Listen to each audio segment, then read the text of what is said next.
Real Jersey Country, the new K98.5. John Rich in the studio with us today. I want to ask you about the Music Mafia first before we... Okay. What brought that on? I mean, where did that idea come from? Well, for the folks out there that, Music Mafia, what in the world are you talking about? Especially in Jersey. But you know what? They all know it. Do they? Don't sell it short, man. It's big. All right. And you are the godfather. That's the way we look at it. I got my ring on there. There you go, man. Do I need to kiss it before you leave? No, it's okay. Okay. But the Music Mafia basically is a group of people that we all kind of wound up in Nashville at the same time, and we were all a bunch of oddballs. Not your mainstream attitude about country music at all. You had Cowboy Troy, who's a 6'5", 260-pound black rapping cowboy. And I love him. He's such a nice guy. He raps in 3 different languages. Yeah. He's one guy. Big Kenny, myself, James Otto, Gretchen Wilson, 2-Foot Fred. I mean, all these people. And it was kind of like a circus of talent, but everybody was really, really good at what they did. And we figured if we all just bonded together, that if one of us ever hit, we'd shine light on the others, and if they hit, then it'd be like a ratchet moving up, And it worked, didn't it? It absolutely worked. Yeah. James has now had the most played song of the year in 2008. We just added his new one. Thank you. There you go. Yeah. I produced that record. Oh, okay. Well, you produced everything. I mean, it's hard to find a record that doesn't have your name on it anymore. Well, I've had a lot of people ask me to do that. A lot of it's because of the success of Music Mafia. That's called talent, and you've got it, man. Well, thanks. In so many ways, I'm telling you. Thank you. Yeah. But right now, you're going to do a song for us, which you told us about earlier. Why don't you tell us about Well, that? this is what country music's all about to me, and really what artists ought to be about, and that is always be open to the next idea and try to say something that, if it matters to you as an artist, and I am a country music fan, so being an artist and a fan of country music, if it matters to me, there's a good chance it's going to matter to a whole bunch of other people.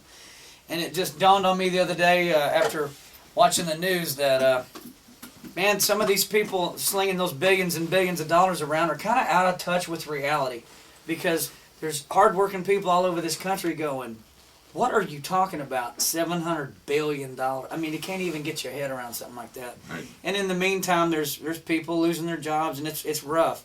So I put this little song together that it's less than 2 weeks old. I'll record it in 3 days, and it will be on this new record. This goes out to all the hardworking men and women out there listening to the show right now. This is for you. It's called Shutting Detroit Down.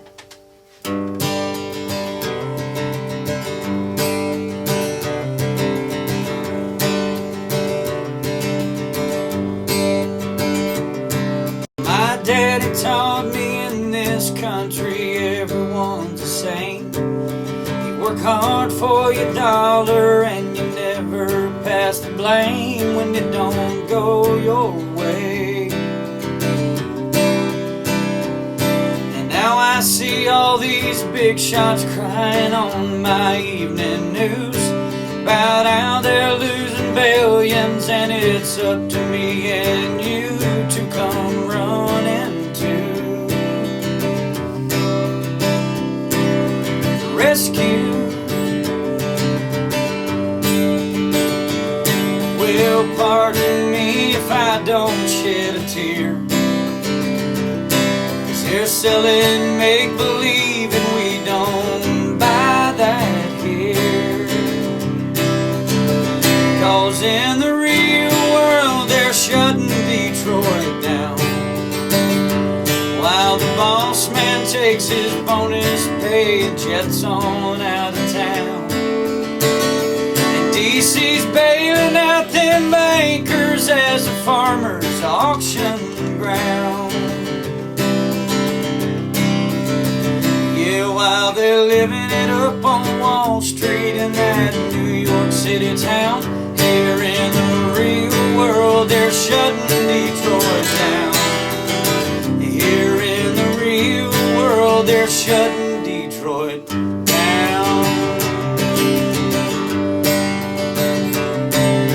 My granddaddy worked hard in that plant most all his life. Now his pension plan's been cut in half and he can't afford to die. And it's a crying shame, 'cause he ain't the one to blame.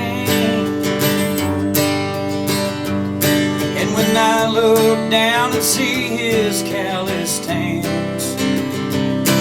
Well, let me tell you, friend, it gets me fighting mad. 'Cause in the real world they're shutting Detroit down, while the boss man takes his bonus pay and jets on out of town. And DC's bailing out them bankers as a farmer's auction ground. Yeah, while they're living it up on Wall Street in that New York City town, here in the real world they're shutting Detroit down. Here in the real world they're shutting Detroit down. Here in the real world they're shutting Detroit down.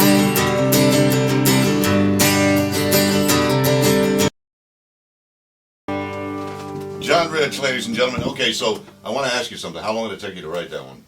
That took me about an hour because it was just all I could think about, and I was pretty upset about just watching it all go down. And I think eventually we're going to be all right, but boy, it's going to be painful. And I don't feel like some of those folks up there feel the pain necessarily. No, that's true. You're when you right. show up in your private jet to pick up your bonus check and you're begging taxpayers for billions of dollars, it's hard to be sympathetic, you know. Really is, yeah. But you know, it's a catch-22 on certain levels. I don't know. I just hadn't heard a country song about it yet and wanted to put it down. So that's for all the working folks. Well, it's a great song, and by the way, he's going to record that on Friday, right? Yeah, on Friday. And it's going to be on your new It'll album be on coming the out new in record. May. Yes, sir. That's it. That's how it works.